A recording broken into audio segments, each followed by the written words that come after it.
Hi, my name is Kristen. This is Kristen Craves Books.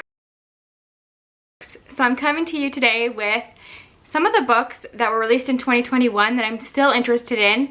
I had over 250 books on my 2021 Goodreads release shelf, and I think I've read like 52 of those, so obviously I'm not going to get to all of them. I put that shelf together to share with you any that kind of pique my interest that you might be interested in, and just to put them on your radar. But there's so many left on there that I still want to read, that I want to prioritize next year, and I want to share some, but this is not an extensive list. There are some that I'm missing, but these are the ones that really came to mind first and stood out to me. So let's dive right into them. Some I own and some I don't. So we'll go through the ones that I have on my physical shelves, and they're all going to be part of a challenge that I have next year, but I will talk about that in a future video. So the first one is one I'm so mad at myself. It is My Heart is a Chainsaw by Stephen Graham Jones, who I adore. The Only Good Indians is one of the horror books that really made me fall in love with the genre. I love Stephen Graham Jones writing. I read the first chapter of this for a try chapter tag, which I will link below, and I almost picked this one. The first chapter is brilliant, and I've heard mixed things about this, but I just have a feeling I'm gonna really love it. And it was nominated for the Goodreads Choice Awards for horror, and I wonder if it has a chance of winning, but I just have a good feeling about this. This is a high priority for me. I've been loving horror lately. Now I know why I haven't picked this next one up yet. It's because it is so huge. It is, let me see how many pages, 612, and it's a big book. And this is Cloud Cuckoo Land by Anthony Dower, who I love. I loved All the Lights We Cannot See, and I've been waiting for a new book from this author since I read that. So I'm so excited about this, and I love the premise of this. And again, this was nominated for Goodreads Choice Awards, so that's what really put these on my radar again. And I think this one is set in Constantinople, but there's a lot going on. I think libraries and reading are a big part of this. I also have the audiobook from Libro.fm, so really I have no excuse as to why I haven't read this yet, except for the sheer size of it. The next one is by an author who I discovered this year, and I read their debut and I really loved it, and this is a Canadian author, and it's Hana Khan Carries On by Uzma Jalaluddin, who wrote Aisha at Last, and that was a Pride and Prejudice modern retelling romance, very loosely tied to Pride and Prejudice, but I loved it. And this one here is being compared to You've Got Mail, which is one of my buzzwords. You tell me something like You've Got Mail, there's a chance that I'm going to read this. So I believe that once again this is a romance. It says a sparkling and relevant new rom-com that grapples with the issues of today for fans of You've Got Mail, set in two competing halal restaurants. So I also love romances around food, restaurants. Obviously there's going to be some enemies to lovers in here, so I have high hopes for this one. I already know that I love this author's writing.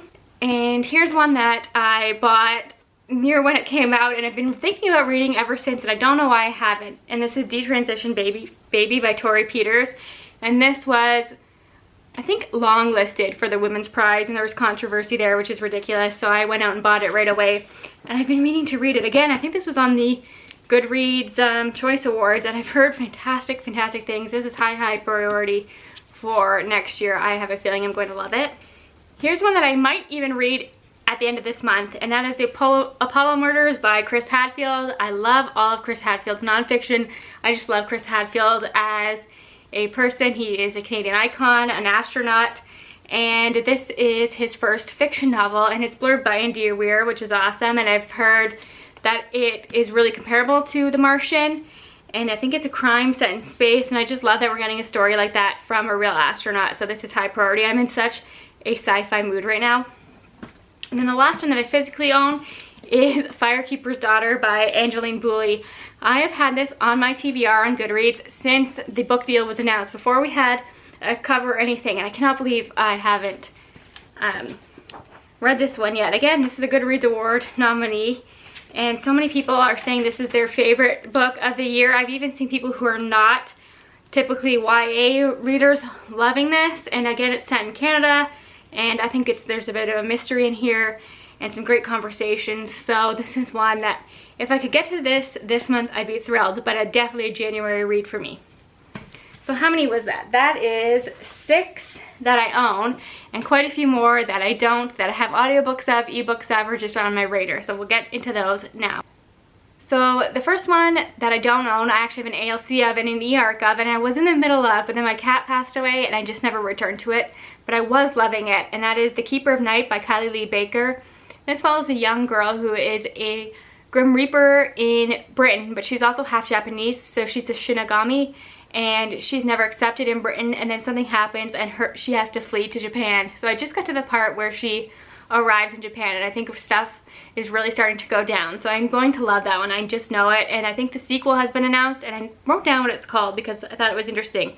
The Empress of Time, and that's coming out in 2022. So I would love to read both of those next year. And do you ever have an author who you just know you're gonna love but you've never read from? And for me, that is Louise Erdrich. And much like The Keeper of Night, I was reading The Night Watchman by Louise Erdrich when my cat passed away. I was loving it, but just haven't returned to it. But I'm really interested in The Sentence, which is the author's new book, and it has so many of my buzzwords. It's a ghost story, it's set in a bookstore, and this is interesting. It takes place from, I think, November 2019 till November 2020, so the pandemic is a huge part of this book, and so many people have said that this is the best pandemic novel so far. I know we've been getting a lot, but I just have this feeling that Louise Erdrich is going to be one of my favorite authors. If you're on the Storygraph, you know that they're great at recommendations. They recommend me her books constantly. I don't know why I've been avoiding her stuff. I have a few of her books on my wish list for Christmas as well. Just in my heart, I know I'm gonna love her stuff. Next is a sci-fi that I just thought was really fun and has really stood out for me, and that is Lights from Common Stars by Rika Aoki. And I don't know too much about this other than that it's being compared to The Long Way to A Small Angry Planet, which instantly makes me want to read something. Any sci-fi that has that comfort feeling, just so much joy that Becky Chambers books bring, I want to read it. It's quirky. So I'm just going to read you part of this, as I know that it involves 3 women. So it says, as the lives of these 3 women become entangled by chance and fate, a story of magic, identity, curses, and hope begins, and a family worth crossing the universe for is found. So just like Becky Chambers, we're gonna have great found family in here. Anything that's hopeful, I think I'm gonna love this, and the people who have read it have really loved it. Okay, just a few more, and then I have Beasts of Prey by Ayana Gray, and this has already been picked up for a movie adaptation by Netflix, which is just incredible, and it has such a cool cover. And I just love that Netflix and other studios are picking up these kind of fun books. And I know that this is very set in a jungle and is magical, and I think animals play a big part in this. So I think this is going to be so much fun. I haven't seen too many people review it, but those who have loved it. And then of course I got to read A Master of Jinn by P. Jelly Clark. Everybody's loving that. I have thought about reading that so many times. I don't know why I don't have my hands on a copy yet. And I think their other book is called The Ring Shout. That was really, really popular as well. And I've been in a bit of a fantasy kick, so I think I could really love that one. And then A Marvelous Light by Freya Marsky. I just love this cover, and I know that the synopsis has so many of my buzzwords. I think it's Victorian. There's a mystery. It's enemies to lovers, and one of the love interests is grumpy, so that's going to be really cute. And then I have Winter's Orbit, which I remember hearing this is by Evelina Maxwell, by the way. I remember hearing a lot of buzz about that when it first came out, but then the buzz stopped, and now people are talking about it again. And it's a romance sci-fi, and I've heard the balance between the two is really great, and it's also a male-male romance. And then 2 more. So Still Life by Sarah Winman. Sarah Winman wrote one of my favorite books of all time, Tin Man. I don't know if you can see it behind me. I just love that book, and I just know I'm gonna love Still Life. I've heard it's really, really beautiful, and I hope that it lives up to this cover because it's one of my favorite covers ever. And then of course we have Harlem Shuffle by Colson Whitehead, who's one of my favorite authors, and I've heard this is different from The Underground Railroad and The Nickel Boys, but I'm ready for it. I knew that going in. I am here for like a heist story. I think I'm gonna really like the main character, and I already know that I love Colson Whitehead's writing. So I could go on and on. There's so many more 2021 releases that I'm interested in.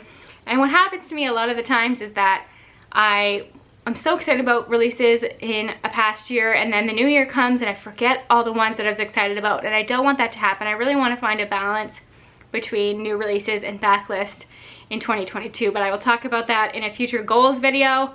Thank you so much for watching. I'll talk to you all soon. Bye for now.